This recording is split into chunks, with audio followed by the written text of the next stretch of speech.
Bom, gente, isso aqui é mais uma forma de manter minha interação com vocês. Vou postar mais materiais na tentativa de ajudá-los, né, na aprovação de vocês. Isso é mais uma ferramenta aí de ensino. Periodicamente, então, eu vou estar postando alguns vídeos, teoria, um pouco de prática, mas para começar, eu optei por uma prática, por uma abordagem que eu sempre dou em sala de aula, que é a questão de desmembrar uma questão de prova, no caso, uma questão de Enem. O Enem que tem um perfil próprio, né? O Enem que tem o perfil de ser uma prova que aborda mais e estimula mais a criticidade, muito mais do que o conhecimento aplicado, como é o caso dos vestibulares. Então, em cima disso, eu trouxe alguns exemplos aqui para vocês, como que isso se aplica, como que vai ficar claro exatamente o que a questão quer e como que você vai elaborar um raciocínio crítico, certo? Trouxe então a matriz de referência do Enem, tirada no site do INEP, né? Porque antes de mais nada é importante a gente saber sobre os 5 eixos cognitivos, né? Comuns a todas as áreas de conhecimento, não só na biologia, então tem no português, na química, na geografia, na história, na sociologia, enfim. E a partir do momento que vocês enxergarem isso na alternativa, que vocês enxergarem isso nas questões do Enem, vocês vão conseguir elaborar um raciocínio mais claro. Vai ficar mais claro para vocês como elaborar um raciocínio, vai ficar mais claro ainda como chegar na resposta certa. Beleza? O primeiro eixo cognitivo é o domínio de linguagens. Esse primeiro eixo eu sempre dou como exemplo o peguinha, gente. Vocês têm o domínio da linguagem, vocês conseguem fugir, vocês conseguem identificar uma questão mais tendenciosa, um peguinha, um termo que pode trazer uma certa confusão. Principalmente se tratando de quadros comparativos, né? Um exemplo, o Enem gosta muito de atrativos visuais, gráficos, tabelas, quadros comparativos. E às vezes o Enem dá um quadro comparativo, só que o que ele quer, apesar de parecer muita informação, o que ele quer é uma coisa simples. Então você dominar a linguagem, fica mais claro de você saber exatamente o que a questão pede. Compreensão de fenômenos, gente, isso entra muito no que o Enem cobra de atualidades. Vocês têm que ficar atentos ao que está acontecendo atualmente, nos assuntos que podem vir a ser cobrados no Enem, na parte da biologia, em atualidades. Eu dou exemplo de imunização, né, baseado no contexto que a gente está vivendo agora, poluição ambiental, desastres ambientais, como a gente teve agora em Brumadinho ano passado, em Mariana 5 anos atrás, aquecimento global. Então essa compreensão de fenômenos, que aqui, como a descrição mesmo diz, é construir e aplicar conceitos das várias áreas do conhecimento para a compreensão de fenômenos naturais, processos históricos geográficos, produção tecnológica e manifestações artísticas. Então essa compreensão de fenômenos, essa compreensão das atualidades, ela consegue ser aplicada no Enem em várias áreas do conhecimento, certo? Na geografia, na história, na matemática, na física, beleza, gente? O exemplo da explosão que teve agora no Líbano, ali são vários fatores envolvidos, né? Aquela explosão aconteceu porque existia ali toneladas e toneladas de nitrato de amônia submetidos a uma alta temperatura. Então aí já entra química, já entra atualidade, já entra um pouco de biologia, certo? Já entra um pouco de geopolítica. Então essa compreensão de fenômenos é extremamente importante. Enfrentamento de situações problema, né? Selecionar, organizar, relacionar, interpretar dados e informações representados de diferentes formas para tomar decisões e enfrentar situações problema. Isso aqui, gente, esses 3 últimos eixos cognitivos vão ficar mais claros para vocês no decorrer das questões que eu trouxe aqui para a gente analisar. A construção de argumentação e elaboração de propostas talvez sejam os principais, mas a construção de argumentação gira em torno de relacionar informações representadas em diferentes formas e conhecimentos disponíveis em situações concretas para construir uma argumentação consistente. Isso aqui, gente, parece cartilha de redação, mas não é. Isso aqui é muito importante vocês saberem, terem em mente esses 5 eixos para saber discorrer uma questão. Mesmo sendo questões afirmativas, sendo questões fechadas, é muito importante vocês saberem discorrer essas questões para construir um raciocínio e chegar na resposta correta. E muitas dessas respostas vocês vão encontrar a partir da elaboração de propostas. O último exemplo que eu trouxe vai deixar isso muito, muito claro, certo? Que é recorrer aos conhecimentos desenvolvidos na escola para a elaboração de propostas de intervenção na realidade, nas mais diversas realidades. Então, uma realidade bastante abordada é a seca no sertão, racionamento da água, sanitização precária. Então a gente já tem aí quais seriam as propostas para tratar de tudo isso no cenário em que historicamente é um cenário mais vulnerável, certo? Então são esses os 5 eixos cognitivos que vocês devem ter em mente. A primeira questão que eu trouxe é uma questão simples. Aqui, gente, o Enem, eu vou dar uma rápida contextualização. os processos seletivos de maneira geral, nada mais são do que um equilíbrio entre conhecimento aplicado e criticidade, certo? Vestibulares tendem a pesar mais para o conhecimento aplicado, questões direta e reta, certo? Para testar mesmo o conhecimento aplicado de vocês, sem dar tanta margem assim para criticidade, como é o caso do Enem. O Enem pesa mais justamente a criticidade, mas não deixa de ter uma questão como essa, que tem mais um perfil de vestibular, mas existem essas questões vão direto ao ponto, mas cobram de vocês aí uma certa criticidade, e não por isso, gente, os 5 eixos cognitivos aqui existem, e é preciso que vocês tenham um domínio sobre eles para construir o raciocínio. Então, estou falando aqui de fluxo de energia em ecossistemas. Demonstram que a alta produtividade dos manguezais está diretamente relacionada às taxas de produção primária líquida e à rápida reciclagem dos nutrientes. Como exemplo de seres vivos encontrados nesse ambiente, temos aves, caranguejos, insetos, peixes e algas. Então, gente, ele está falando de fluxo de energia no ecossistema, de produtividade, e deu aí 5 seres vivos encontrados nesse ambiente hipotético: aves, caranguejos, insetos, peixes e algas. Nós temos então, gente, uma cadeia alimentar com 5 componentes. Mas quantos níveis tróficos? Certo? Ele quer saber o quê? Dos grupos de seres vivos citados, os que contribuem diretamente para a manutenção dessa produtividade no referido ecossistema são quem? Gente, só vocês olharem no meu post anterior sobre cadeia alimentar, vocês vão ver o seguinte. Essa questão aborda, eu selecionei aqui o termo produtividade, porque a questão aborda a cadeia alimentar e teia trófica e o fluxo de energia. E quando a gente fala de fluxo de energia de teias alimentares e de cadeias alimentares, a gente tem que entender que a porta de entrada para a entrada de energia e a consequente fragmentação dessa energia, distribuição dessa energia para os demais níveis tróficos, acontece a partir da energia solar captada pelas plantas. Então a planta vai converter energia solar em energia química, vai produzir açúcares, vai também manter o seu metabolismo, e a partir disso ela vai distribuir essa energia de maneira unidirecional dissipativa. Essa energia vai ser dissipada, vai ser fragmentada de um nível trófico para o outro, certo? Então ele quer saber o quê? Dos grupos de seres vivos citados, os que contribuem diretamente para a manutenção dessa produtividade é quem? Então, a gente tem aqui os produtores, consumidores primários, secundários, terciários, etc, etc. Em determinado momento, esses bichos vão morrer, e aí os decompositores vão fazer a ciclagem dos nutrientes, mas que eles não estão sendo representados, mas é o que acontece.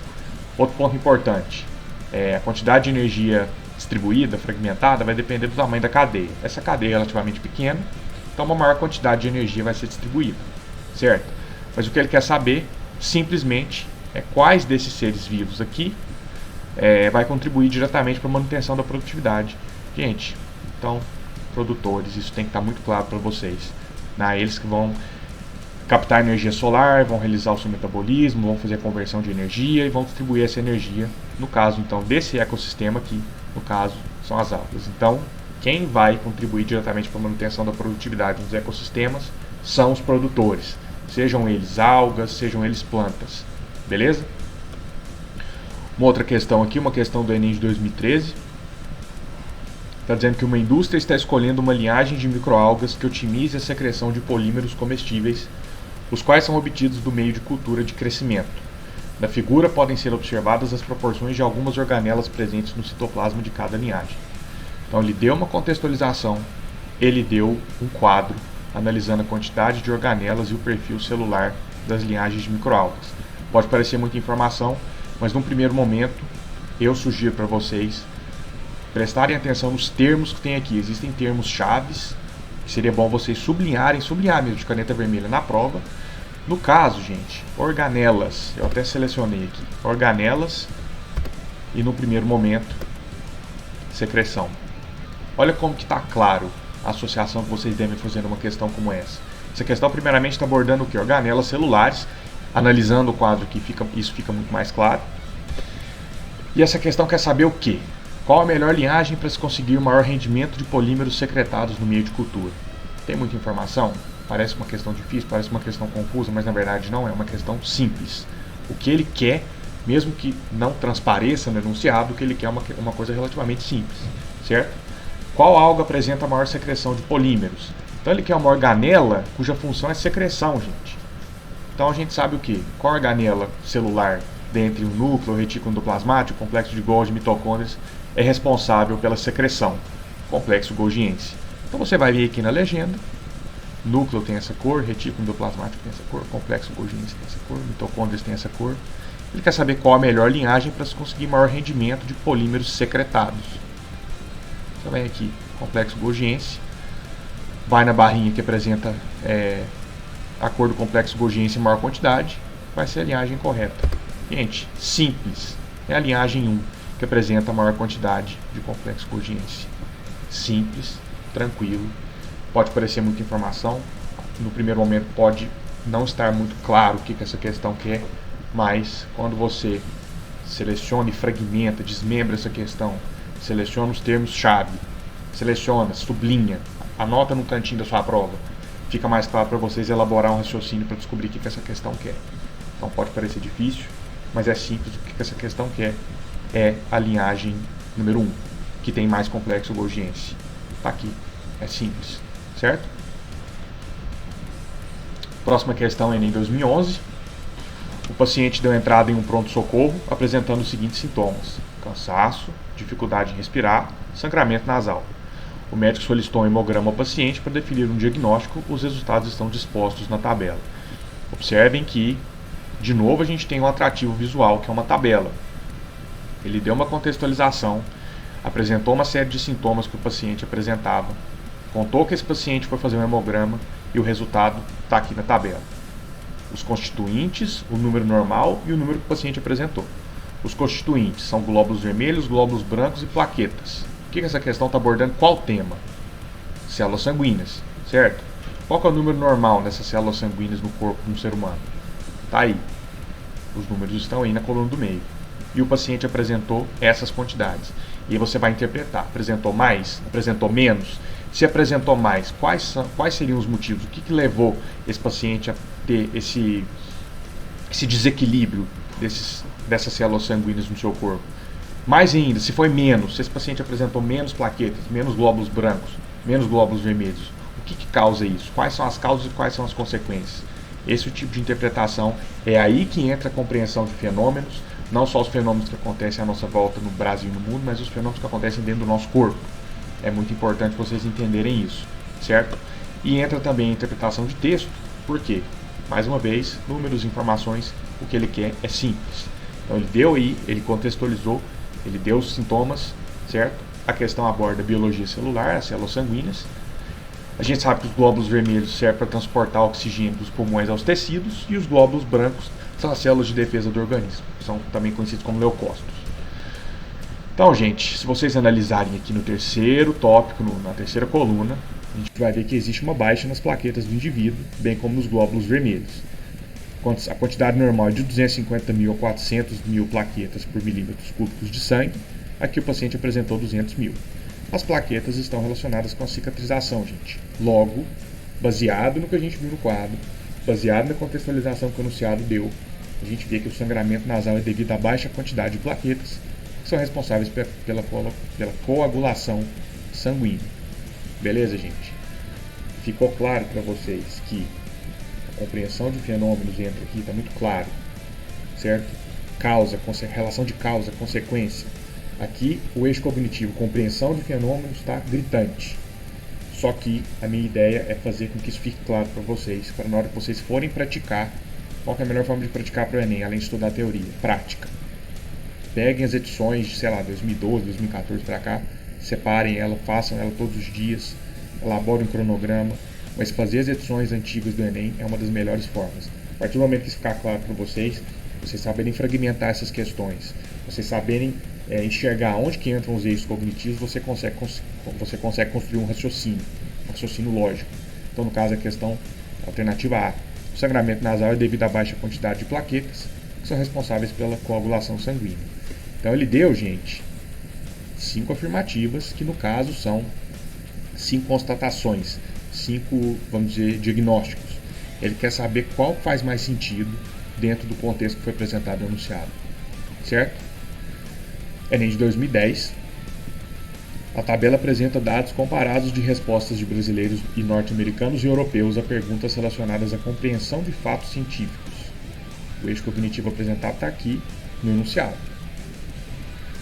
Após cada afirmativa, entre parênteses, aparece se a afirmativa é falsa ou verdadeira. nas 3 colunas da direita, aparecem os respectivos percentuais de acertos dos 3 grupos sobre essas afirmativas. Ele quer saber o que? De acordo com os dados apresentados na tabela, os norte-americanos, em relação aos europeus e aos brasileiros, demonstram melhor compreender o fato científico sobre qual assunto. 2 eixos cognitivos que estão claríssimos aqui nessa questão.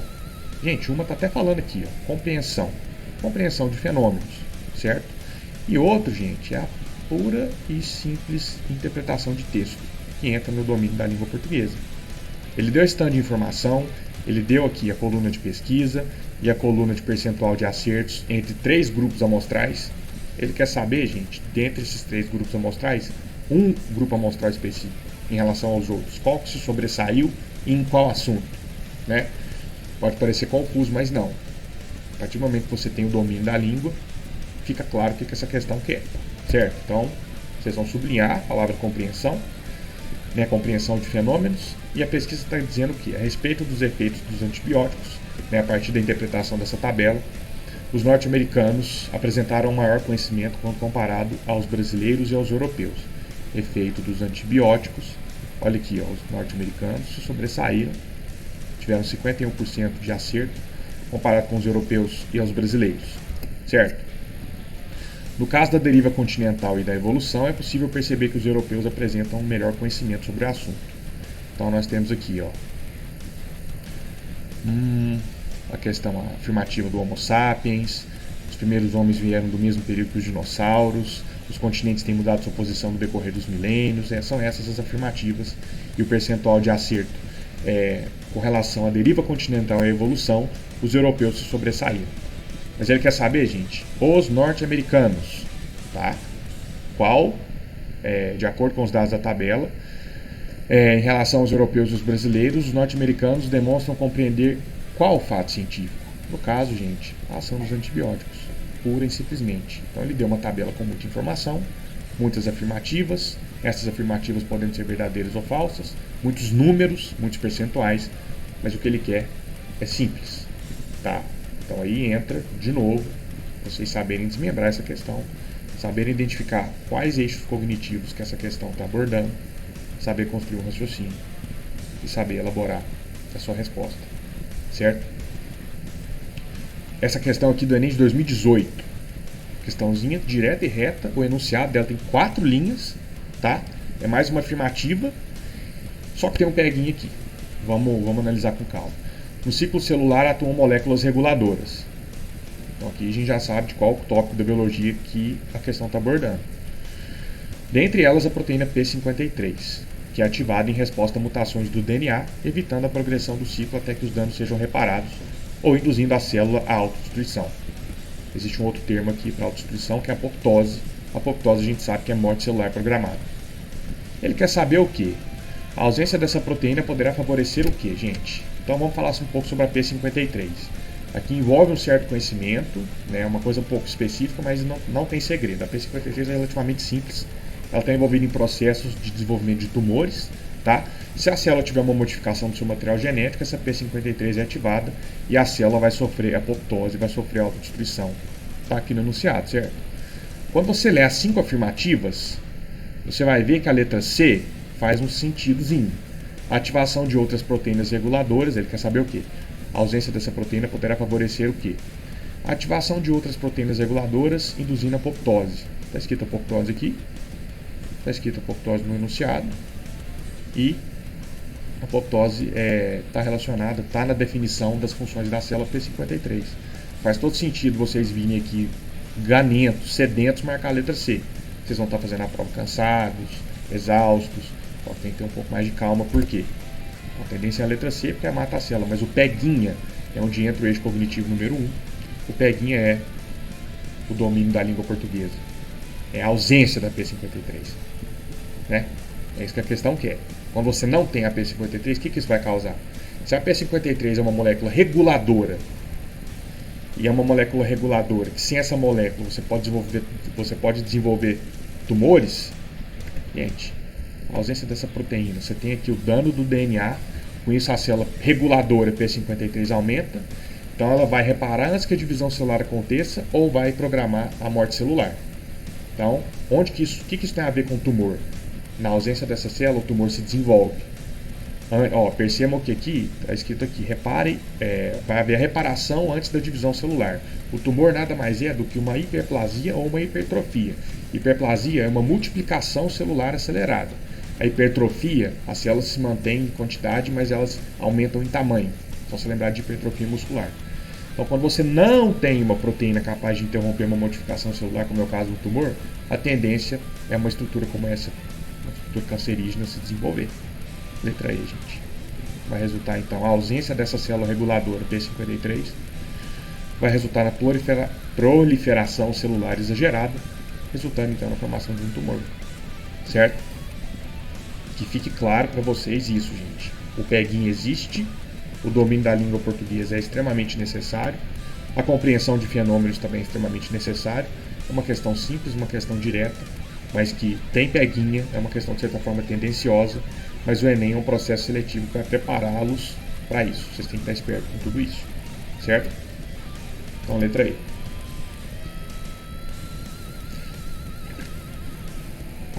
Enem 2007. Olha para você ver, 2007, mas esse assunto ainda é atual. Nos últimos 50 anos, as temperaturas do inverno na Península Antártica subiram quase 6 graus, que a gente já sabe do que está falando, na primeira linha. Ao contrário do esperado, o aquecimento tem aumentado a precipitação da neve, e isso ocorre porque o gelo marinho, que forma um manto impermeável sobre o oceano, está derretendo devido à elevação de temperatura, o que permite que mais umidade escape para a atmosfera. Essa umidade logo cai em forma de neve. Logo depois de chegar a essa região, certa espécie de pinguins precisa de solos nus para construir seus ninhos de pedregulhos. Só que se a neve não derrete a tempo, elas põem seus ovos sobre ela. Quando a neve derrete, os ovos se encharcam de água, eles acabam perdendo a prole. Gente, aqui então tem o que? Compreensão de fenômenos. Compreensão de fenômenos existe também no espectro do entendimento de atualidades. É uma questão de 2007, mas eu trouxe essa questão porque o aquecimento global é uma questão que, mesmo não sendo tanto atualidades, é uma questão que foi abordada não somente em 2007, mas em diversas edições depois disso. É uma questão que pode cair nesse ano também. Então, essa é a compreensão de fenômenos, gente, toda essa contextualização. É entender os impactos que o aumento anual de temperatura pode acontecer ao longo do tempo. Então, isso aqui, se o pinguim não elaborar aí uma estratégia adaptativa evolutiva para entender que o aumento de temperatura vai estar acontecendo ao longo dos anos, ele vai acabar sendo extinto.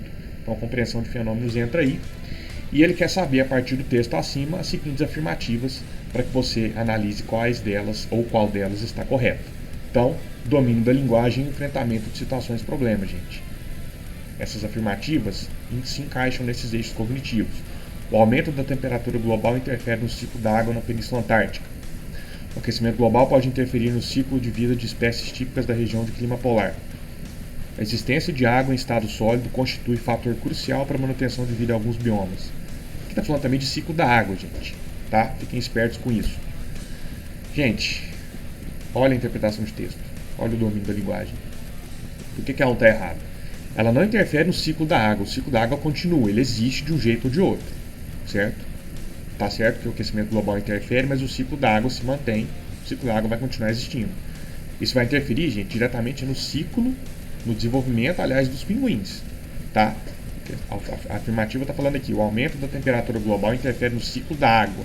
Não. O ciclo da água continua, o ciclo da água permanece. Vai interferir no desenvolvimento dos pinguins. O aquecimento global pode interferir no ciclo de vida de espécies típicas de região de clima polar. Inclusive, o texto cita o exemplo de um pinguim, mas a gente sabe que o aquecimento global interfere e até extingue diversas espécies, compromete diversos equilíbrios ecossistêmicos, inclusive uma forma é isso aqui, né? Quando você impede que o pinguim ou que qualquer outra espécie tenha sua prole, você está comprometendo o equilíbrio ecossistêmico. Isso leva a diversos outros fatores, por exemplo, cascata trófica, que eu vou explicar depois no outro post, mas enfim. O texto, então, citou um exemplo de uma espécie onde isso acontece, certo? O aquecimento global interfere no ciclo. A existência de água em estado sólido constitui fator crucial para a manutenção de vida em alguns biomas.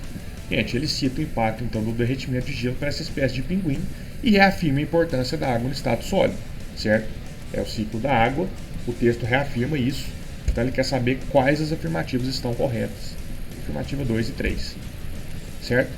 Percebam que existe aqui a compreensão de fenômenos, percebam que existe aqui a compreensão do domínio da linguagem para você interpretar o que o texto está querendo dizer, e percebam que o enfrentamento de situações e problemas também existe. Então, os eixos cognitivos, novamente, se fazendo presentes, né? É preciso que vocês tenham esse entendimento para, de novo, fragmentar essa questão e construir seu raciocínio. Mais uma questão, eu acho que essa questão é de 2018 também. Para serem absorvidos pelas células do intestino humano, os lipídios ingeridos precisam ser primeiramente emulsificados. Esse é um termo que não sei se é comum a todos, mas está aqui, né? Nessa etapa da digestão, torna-se necessária a ação dos ácidos biliares, visto que os lipídios apresentam uma natureza apolar e são insolúveis em água.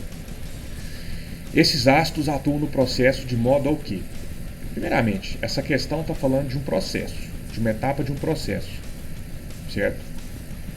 Eixo cognitivo número 1, domínio da linguagem, para saber o que está falando, como que está sendo abordado.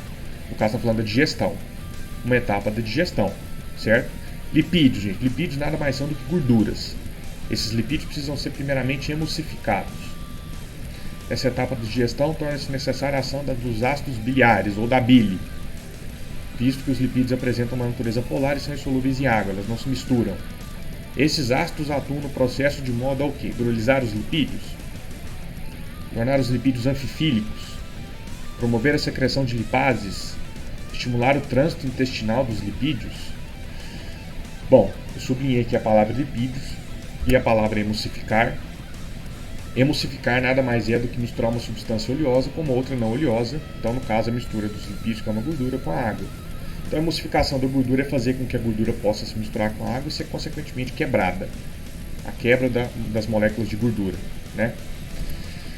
A função da bile, ácido biliar, bile, é separar um do outro para facilitar a digestão, agindo então como um detergente. Então a gente já achou a resposta. Onde que entra então o domínio da linguagem? É saber que o detergente que você tem na sua cozinha, na sua casa, tem de certa forma a mesma função, quebrar as moléculas de gordura. Quando você vai lavar aquela panela babenta, gordurenta, que você fica com aquela mão brilhante, nojenta, você passa o que? Você passa detergente. Lava sua mão volta ao normal.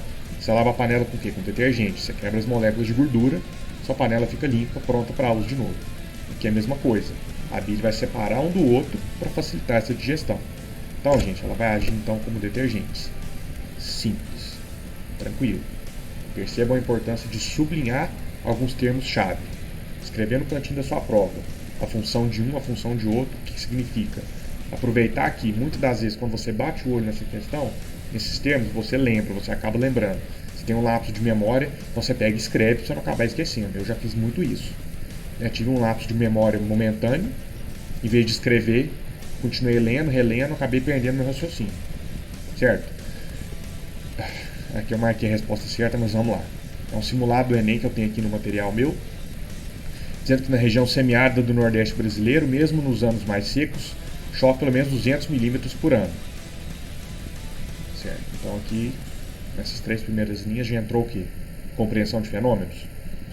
Durante a seca, muitas pessoas, em geral mães de família, têm de caminhar várias horas em busca de água, utilizando açudes compartilhados com animais e frequentemente contaminados. Sem tratamento, essa água é fonte de diarreias, parasitas intestinais e uma das responsáveis pela elevada mortalidade infantil na região. Os açudes secam com frequência, tornando necessário o abastecimento das populações por carros-pipa, uma alternativa cara que não traz solução definitiva para o abastecimento de água. Percebam que nessa contextualização, nesse textão, existem vários fatores a serem analisados aqui. As três primeiras linhas aqui, como eu falei, é a compreensão de fenômenos, né?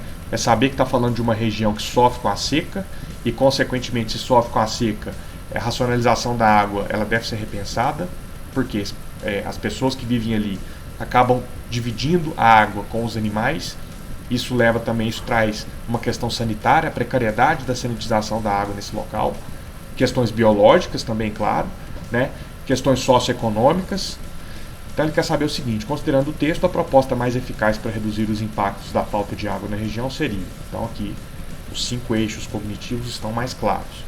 Por quê? Interpretação de texto, compreensão de fenômenos, elaboração de propostas, construção de argumentação. Aqui ele literalmente quer que você elabore uma proposta, gente. Tá? Qual proposta é mais eficaz para que os impactos da água para que os impactos da falta de água nessa região possa ser amenizados? Então, primeiramente, apresenta uma situação real que abrange a compreensão dos fenômenos que há a seca no Nordeste, contextualizou a realidade daquela população, que é o quê? Uma situação problema, mostra os efeitos da água maltratada, que entra a questão da sanitização, que é mais um efeito biológico, e pede para você propor uma solução, certo? Subsidiar a venda de água mineral nos estabelecimentos comerciais.